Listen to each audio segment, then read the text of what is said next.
Associate Professor of Italian and Film Studies. Her research interests are in Italian contemporary cinema and literature, film studies, cultural studies, transnational cinema, and post-human theories. She has published a book on contemporary Neapolitan cinema and has written numerous articles on various Italian contemporary writers and filmmakers. She is currently working on a book-length project on Italian transnational cinema. At Mizzou, she teaches courses on Italian language, literature, and film, including a class on migration in contemporary cinema. She will first outline the phenomenon of migration in Italy, focusing in particular on migratory flows from African countries, then examine how African immigrants and refugees are represented in contemporary Italian cinema in terms of gender, interracial relations, family type, jobs, crime, and legality, and elements of the plot. Her presentation title is Africans in Contemporary Italian Cinema. Please give her a warm welcome. I slightly changed the title because I realized that I was focusing on particularly Black Africans. There are no white Africans portrayed in these films that we're talking about. You're going to have to speak up, we can't hear you. Can you hear me now? Yes. Okay, sorry about that. So this is part of, again, a larger project that I'm working on in general transnational cinema. I'm not boring you about the concept of transnational cinema, but there will be a chapter about migration in Italian cinema, and one section about a lot of films. So my approach, what I call, is a macro analysis. So I'm working on all the films, kind of, to the best of my knowledge, that have been released in Italy between 1990 and 2018. And so far I have, for an entire book, 270 films, and 130 are about migration. Again, these numbers are not exact to the precise number, but as much as my knowledge of many years of research. What I intend with, you will hear migrant cinema and migrant films. There are kind of usually two definitions used for this. One, looking at the biography of the filmmakers. So filmmakers that are like displaced, working in another country, migrant filmmakers. And one other thing talking about migrant cinema and migrant films for their subjects. So we're talking about immigration. And that's how I use these terms. And so I will read so I can provide more information in a short period of time, otherwise I'll go into Professor mode and we'll talk for 75 minutes. So I will give a very brief introduction about migration. Okay, so you don't hear me? I don't know, then I have too many things. I don't think I can. I can do the clicker for you if you want. Okay, maybe. Okay, thank you. Because I need a third hand otherwise. Okay, better? Yes, thank you. So we give a brief introduction about migrations today, and then working on presenting in particular about Black Africans and migrants and refugees. So only in the last 3 decades, Italy has transformed from a historically sending country to a receiving nation. In 1990, the percentage of immigrants on the total Italian population was 1.4%, with only about 1% growth from 1950.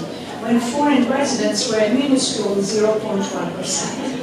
Then, in the span of about 15 years, the immigrant arrivals quickly surged. The 2 million migrants and refugees legally present in Italy in 2007 doubled to 4 million 6 years later. As of January 2019, 5 million foreigners, or 8.7% of total population, reside in Italy. No, just check these numbers. The attention of Italian filmmakers to the phenomenon of contemporary immigration parallels the typology as well as the growth of the migration flows to Italy in the past 3 decades. In the 80s, only 2 Italian feature-length films portrayed migrant characters. The number of films with migrants and refugees as protagonists or protagonists or as part of a significant subplot spiked to 25 in the 90s and to 60 in the following decade. So there's a slide here. And about 34 migrant films were released between 2018 and 2018. And the number that you see in parentheses were about Black Africans.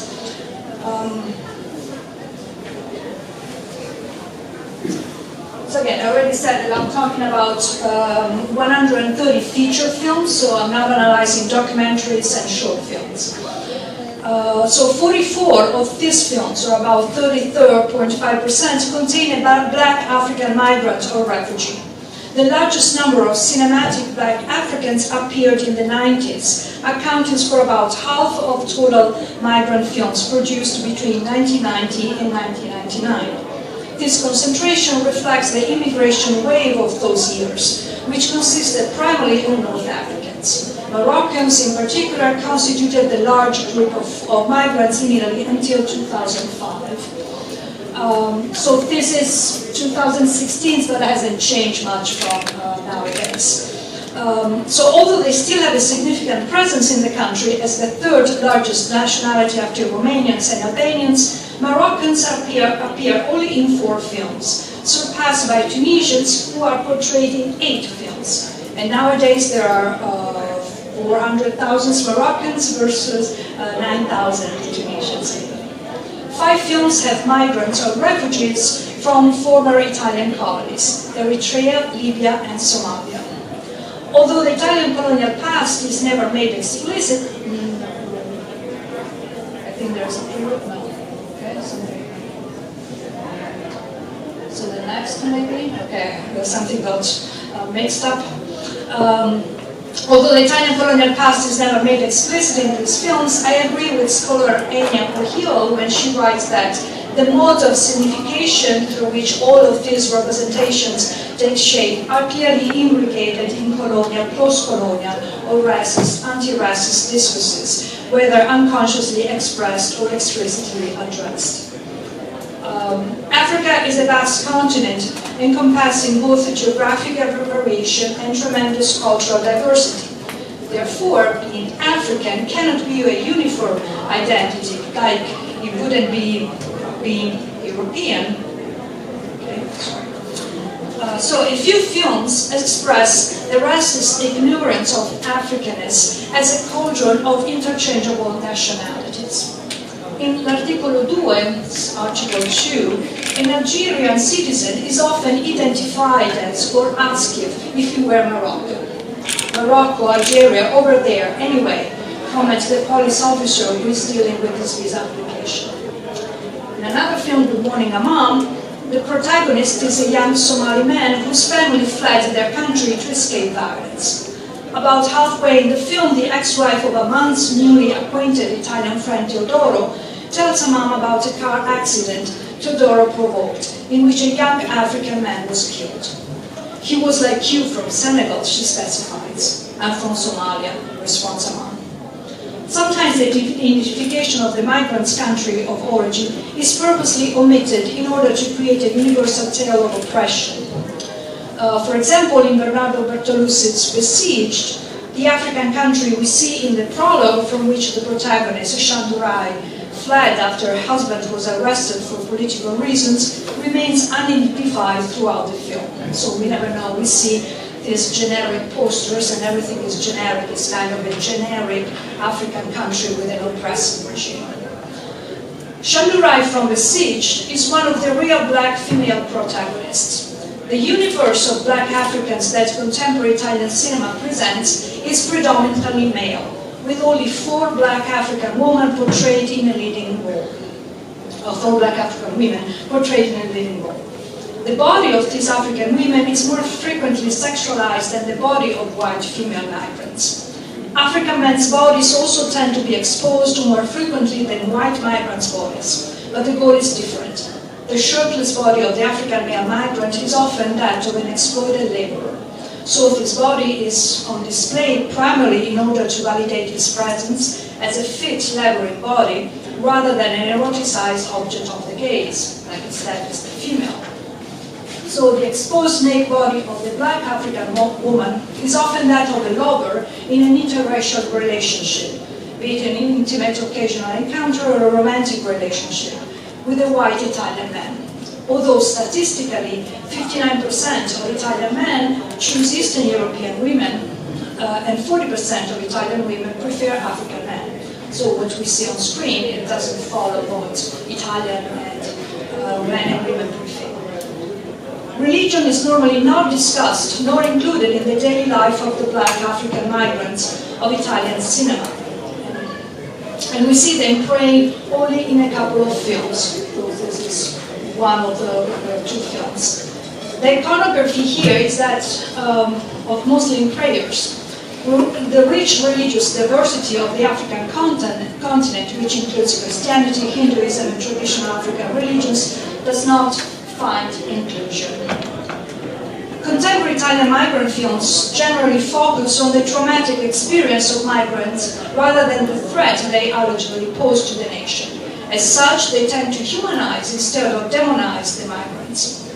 Nonetheless, these migrants of all nationalities, from Albanians and Romanians to black Africans, are not commonly portrayed as successfully integrated residents. Male immigrants tend to have employment that sociologists call 3D jobs: dirty, difficult, and dangerous. While women are generally portrayed in underprivileged or exploited roles, often as maids and prostitutes. And this happens both in the films that have white and African migrants. So I'll say a few examples just focusing on black African migrants. So Aman from Somalia, car washer, before losing his job because he acted like a salesperson with a costume. Angelique from Cameroon, lap dancer, the desirable body of one-night stand for a young Italian entrepreneur. Jobe from Ghana, tomato picker and drug dealer, will get killed.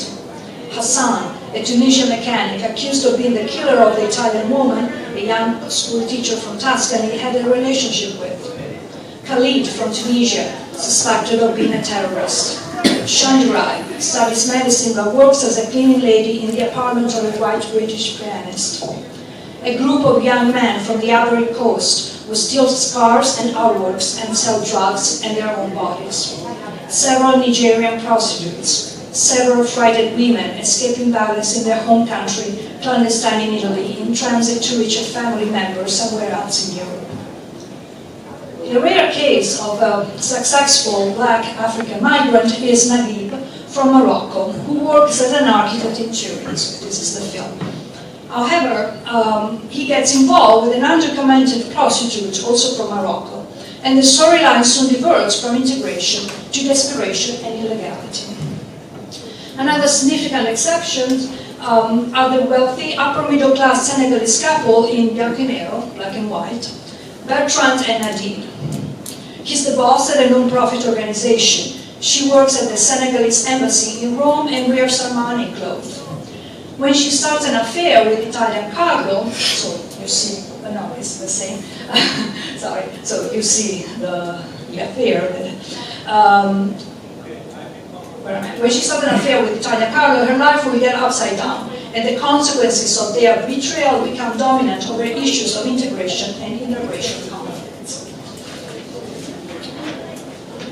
The number of new citizens, the immigrants who acquired Italian citizenship, has been steadily growing, reaching a record high of more than 200,000 naturalization in 2017.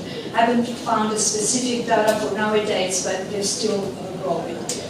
Among the stories of danger, crime, love affairs, and struggle for integration that contemporary Italian migrant cinema tells, the plight and experiences of second-generation immigrants are not adequately represented, with only one film, Sta per piovere, is about to rain, focused on their stories, experiences, and point of views. There is recently another movie made by a second-generation immigrant that talks about Sri Lanka, so I included it here. Significantly, It's About to Rain is also one of only 3 feature films directed by non-white Italian filmmakers. The other 2 are I and the Other, by Tunisian-born Mohsen Milidi. Sorry, so this is the movie that I'm talking about. It's a movie about 2007, Mohsen Milidi, Tunisian-born, living nowadays in Italy. and Mediterranea by second-generation Afro-Italian Gianna Scarpignano, who lives between Rome and New York. As these directors are predominantly white, they're also predominantly male. Surprise. Only 5 women filmmakers have directed films with black African migrants. And there is, out of my 130 films, only 12 have been directed by women. So I'd like to, so the last one. Oh, okay, the last slide is not in there, so I cannot conclude. So there is nothing else. Maybe. Okay. Do we have internet? Because I can find this a flyer of a movie that I wanted to ask. Okay.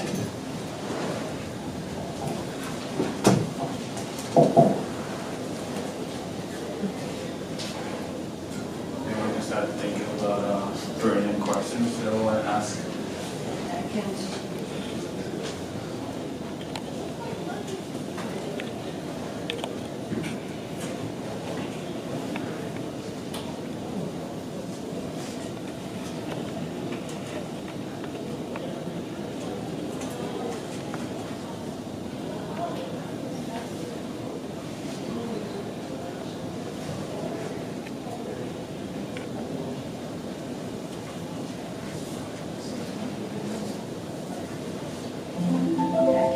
I can't operate something that is not a Macintosh, apparently.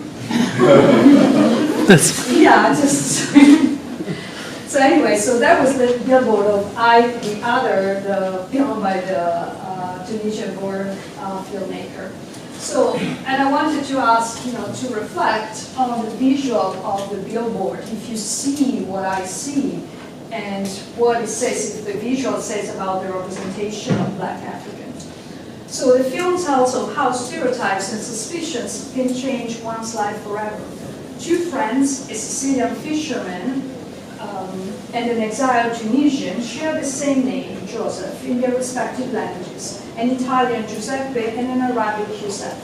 Their friendship has been strong, but after the bombing attacks in Madrid, the police search for an Arab with the same name as Joseph, and their friendship will be at stake. So I'm not telling you how the film ends, but so this is the Italian Giuseppe, who's also played by a famous Italian actor, Brown Bocca. So instead of you asking me a question, I'm asking you questions. I cannot stay out of my professor's role. So for me, it's significant of the representation of Black Africans. And I don't know if you see what I see.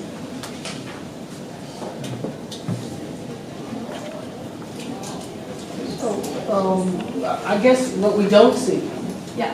would be one thing in relationship to the discussion of sort of the generic, monolithic African, but also not seeing it. Yeah, that if this is a film about the other, that certainly isn't the focus. Even in the focus of it, yeah. So we don't see the African, what we see is the Italian famous actor. And by the way, the African character is played by a Sicilian actor, so it's also amplified by his identity. That Sicilian Africans, they are the same.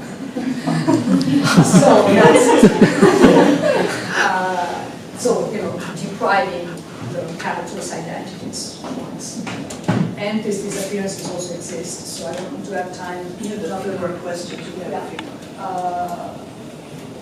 Like they're hidden or exist mostly for women. There are a couple of films where the women that are hidden inside the house, they cannot get out. In Africa, there is a different perspective towards the sub-Saharan Africa and the Northern Africa. And for a study conducted in Italy, I'll be really interested to see if that discrepancy has shown in the films that there is a further class down between that sub-Saharan Black Africans and Northern Africans, whom by large majority consider themselves to be not Africans, or they say we are the Middle Easterns, but living in African continent. How much is that in the real society and the movies, and how the outcomes of your research are in any way going to help us show that differences and trying to understand how this play in the real world in research? It's a very interesting question that I haven't actually analyzed in details. Probably I'll go to explore more of this. I don't think there is a lot of difference from the films that I analyzed. So more or less same kind of, the same, mostly whatever this, general African theme. There were, difficult of integrations, criminals, prostitutes, and so forth. And the stories of success are very, very tiny. So it doesn't matter where they're coming from. So there was a slide where I was showing where they were coming from. We can go back to that, where the majority. And no matter where they're coming from, more or less the representation is very similar. In society, I cannot answer in details, but the problems are more or less the same. Do we have anybody with another question? I think we can take one more question before we wrap up. Yeah, I have a question. There's someone else has a question. So, a two-parter, response to, so that means that issues of sort of colorism and as they cut across class and caste, broadly speaking, are not a part of, we would suggest, the Italian cinema as it engages migrants. Is one You thing. said you asked about colonialism? Colorism. Colorism. Oh. Yes, because colorism is class, is caste. Yeah. That's really significant in different kinds of studies. So you said in terms of Italian cinema that... No, not much. Okay. So actually this is, very interesting because I hadn't thought about it because I didn't see much in the films. Right. But So it's very then interesting. are how many Black African women filmmakers are there? In Italy, 0. There's a I need for mean, again, talking about long, like feature films. So they're probably, they're writers. Actually, the writers of second generations is pretty big, and some of them are famous and important. Some probably do shorts and documentaries, but in these films, none. Even the few women are all white Italian. There's some research. I'll bet that once you go further into the second generation, I'll bet that Yeah, but not much in filmmaking. Again, there are actresses, writers, and not, again, probably doing shorts, but not in the feature films. So far, it's Wow. Oh, So, okay. Thank you. now reassuring, but that's. Yeah. But yes, as writers, more and more. There's some are actually quite important, quite famous, and quite local, but not as filmmakers. Very thought-provoking. Thank you. Can we give the Italian